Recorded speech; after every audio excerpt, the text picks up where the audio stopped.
There's also no Canto Bite in episode 9, so I feel like that obviously makes it like a 5 out of 10. So today I want to talk about Star Wars Episode 9, The Rise of Skywalker. December 22nd was when I went and saw it, so it was 3 days after release. And I was kind of surprised when I saw that there was a lot of negative reviews about the movie in general. When I walked out of the theater, I genuinely enjoyed it. I enjoyed it as a movie and as a Star Wars movie. So what I want to do is just kind of talk about my thoughts, my opinions on a lot of what happened in the movie, where there was some shortcomings, where I liked it, and why I liked it as a whole, which seems to be an unpopular opinion coming from a lot of the Star Wars community, which I thought was kind of strange. The first, I'm going to talk about the failures of, episode 7 and 8, how the Rise of Skywalker ended up fixing a lot of the mistakes that happened in this movie. And then I'm going to talk about where episode 9 excelled, why I really liked it, and then what some of the shortcomings were, because it's still not a perfect movie, and it's not my favorite Star Wars movie, but it's still better than any of the other sequels so far, and maybe even better than any of the anthology movies that came out, like Rogue One or Solo. So 7 had this problem where none of the characters were fully introduced before they started working together. That was kind of how episode 4 went, but at least with episode 4, they had some sort of reason to be together, right? Like in 7, you had Finn and Poe who just kind of went together and they were doing their own thing. Like they stole the TIE fighter and then they got out, and it's like they just kind of landed together, and then all of a sudden they're like, it seems like they're best friends by the time we get to episode 8. Even though they went through some stuff together, it seemed a little strange. In 4, you had Han, Leia, and Luke, and Han and Luke had to work together to go into the Death Star and rescue Princess Leia, and they came out, and then finally Han realized that saving the Death Star was kind of what he wanted to do, so then he came back and helped with that, and so that built their relationship together. Another thing that 7 kind of failed to do was that it failed to give me a reason that this story really needed to be told. Had they started in 7 saying that Palpatine was the bad guy, then there would be a reason for this story to be told. Obviously Palpatine is like this really bad dude who's been the villain throughout the whole series so far, so that if they had introduced that Palpatine was behind everything, maybe at the end of 7 or even at the beginning of 8, there would have felt like there was a reason that this needed to be told. But not introducing that until 9, it almost seemed like they changed their mind. Like Snoke was supposed to be a larger character until people didn't like Snoke, and then maybe Kylo was supposed to be the main bad guy.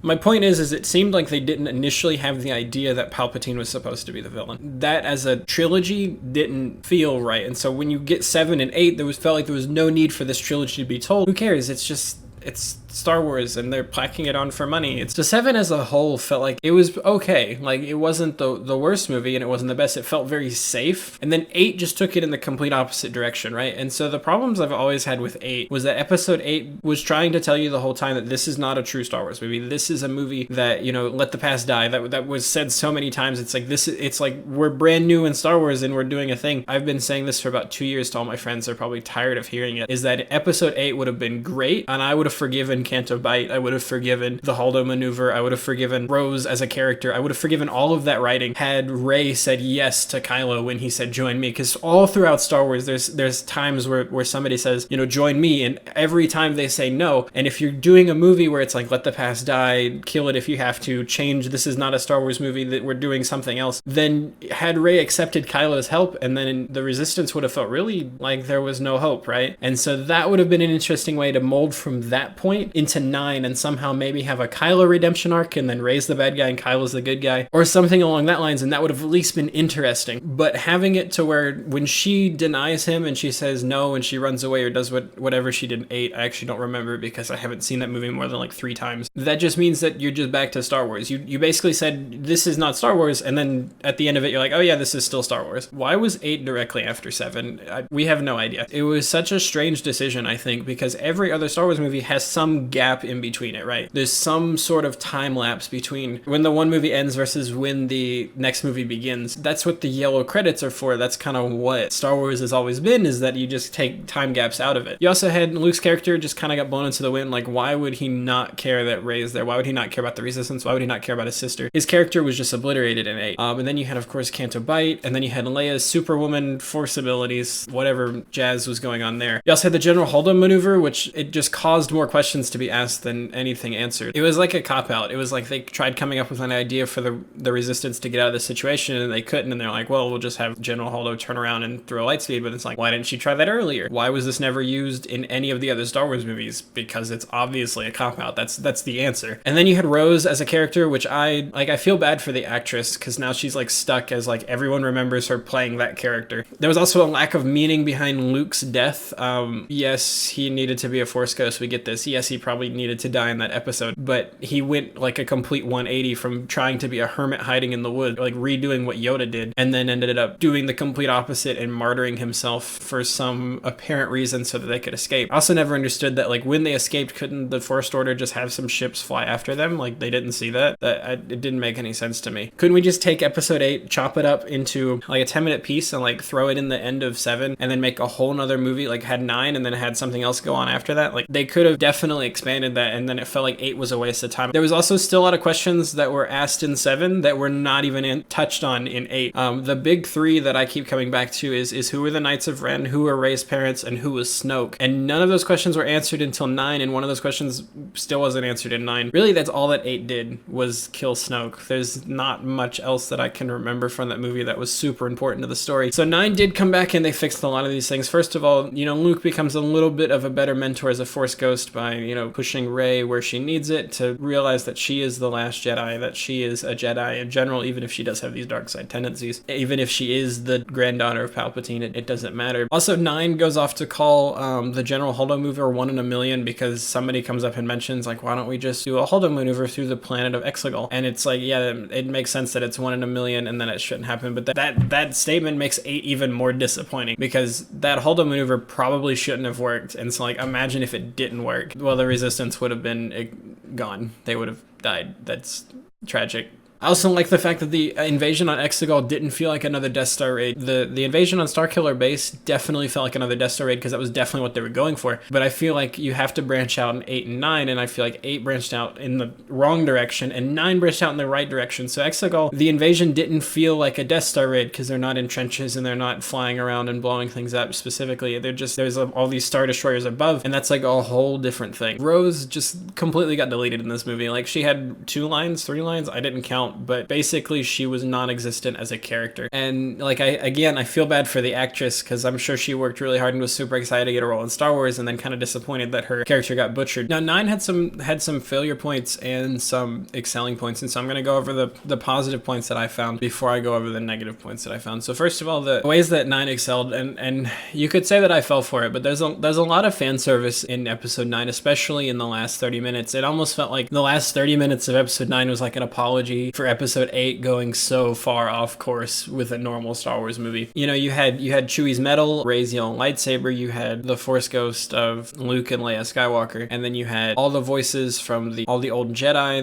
that had died. You had voices like Mace Windu and Anakin Skywalker, Obi-Wan Kenobi, both versions of Obi-Wan Kenobi. And there was a couple other ones that were kind of obscure, and that was awesome to see those again. Emperor Palpatine also felt like he talked in prequel meme references. Like, he said, do it, and then he said, the dark side of the Force is a pathway to many abilities some consider to be unnatural, which is directly taken out of The Tragedy of Darth Plagueis the Wise in episode 3, which is awesome that they included that. There's a few references here that are made you don't understand unless you're a big Star Wars fan and you've watched all the other movies a bunch of times, or at least know enough about the other movies that these things make sense. I was actually kind of disappointed that Rey and Kylo kissed at the end. It came out of nowhere. Like, sure, it appeased all the Reylo fans, because that, I think, was the biggest ship going on in the sequels. A lot of people were upset about the whole Force healing thing, but that thing's always been a thing, and like, it's in The Mandalorian and it's in a bunch of other things, so it's like, yeah, that thing's been a Force power for a while. There's no reason to be concerned about that. It also, I thought the Sith EMP was kind of cool. So that's when Sidious electrocuted all the resistant ships and kind of just shut their power off, and then they all started falling down. I kind of wish that like a couple of them had kind of exploded like into a Star Destroyer or something. That would have been really cool. But in general, I think that was really cool to see just how powerful Emperor Palpatine still was, that he could pretty much stop a full-scale invasion just with his Force lightning. I was disappointed that he didn't electrocute either Rey or Kylo, just like in episode 6. I think that would have been a nice little callback to have that. He kept putting his fingers, like he kept doing the thing, and hopefully I can put a clip in here. And he kept doing that, but it ended up just being like a force push, and there was no lightning that came out. And I was kind of I really wanted to see some lightning come out. The plot was also kind of fast. The beginning especially was pretty choppy and pretty quick, but all in all, like, it felt like a Star Wars movie. I can't really say the same thing for episode 8. You know, I walked out of episode 8 kind of confused as to like what had happened, and then I came out and like I remember the Holdo maneuver. I was like, yes, you know, that was really cool to see. But then like the more I thought about it, the more questions I had. And episode 9 hasn't really been like that. There's only been a couple questions that keep coming back into my mind, but that's the same with any movie. Like, you can watch any movie and you'll have a couple questions, like a few plot holes. And Star Wars always has had some plot holes, and that's okay. It's still enjoyable as a movie. Episode 9 had a few failures that I didn't really like. First of all, the beginning was very fast and choppy. I felt like I was watching a YouTube video at first, and not just a YouTube video at that, like a YouTube live action Scooby-Doo hunt. Like, that's what it felt like for like the first 30 minutes or so, because all of a sudden, you know, all these things keep happening and they go from planet to planet to planet to planet very quickly, and then they keep stumbling upon good things. Like, they stumbled upon land, or they stumbled upon the ship. They were just driving in the sand, and all of a sudden it's there. Like, they didn't have any tracker on it, if anybody noticed. And then all of a sudden they fall into the exact same pit that they needed to find the dagger for the Sith thing. You know, it got to a point when they found the dagger, Poe said something like, that's the thing that has the thing on it, and I just said out loud, I said, of course it does.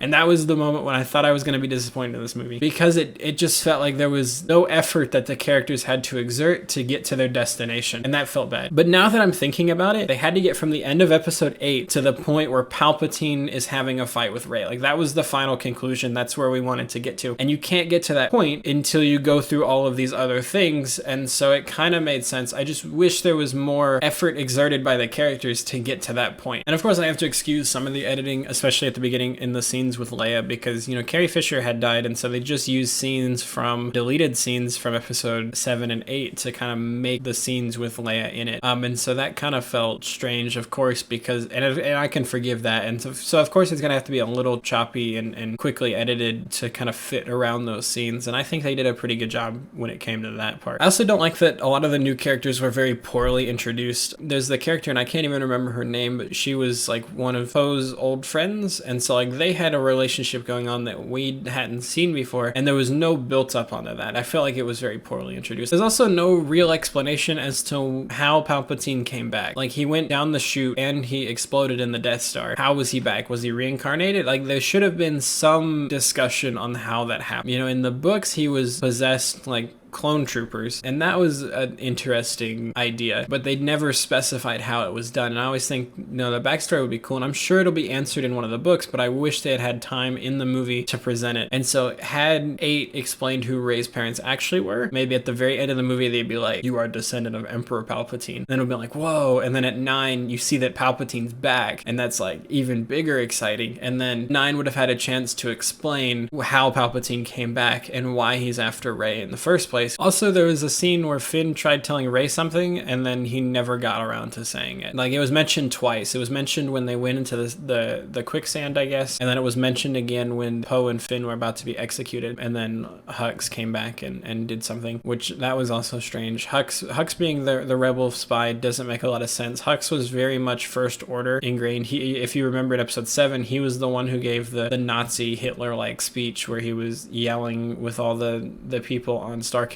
base. Well, but I feel like they rewrote the script for 9. I feel like they probably had a script out for 9 when they were filming and producing 8, but then they rewrote it after they saw the feedback from 8, and they probably tried fixing it with a lot of fan service. Now, the big question I ask going into this movie, because, you know, I look at the prequel trilogy, and you could say that the prequel trilogy, episode 3 made up for the other 2 movies. Now, does episode 9 make up for the other 2 movies in the sequel trilogy? Now, of course, both of these can be argued anyways, but I don't think so, actually. You know, I think 9 by itself is pretty good. I think it's fine. It's a little rushed at the beginning, but after you watch it a couple times, you'll get a little less whiplash as you kind of can keep track of where everything's going and what we're doing. But then once you get to the climax, it's just awesome. 8 didn't have that. 8, I wish that we could go and we could watch 7, which was an okay movie. We could skip 8 and watch 9. The only reason 9 has faults is because it's trying to recover from 8. Man, am I really gonna do this?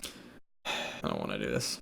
So if you enjoyed this content, please let me know in the comments. If you disagree with everything that I say, also let me know in the comments. Don't forget to hit that subscribe button if you want to see more of this. I also do some gaming content and other things on the side. I'm just kind of getting started as a YouTuber, and I don't yet know exactly what I want to be doing. So if you like this kind of stuff, leave that in the comments and put a like on this video and just kind of let me know what you think.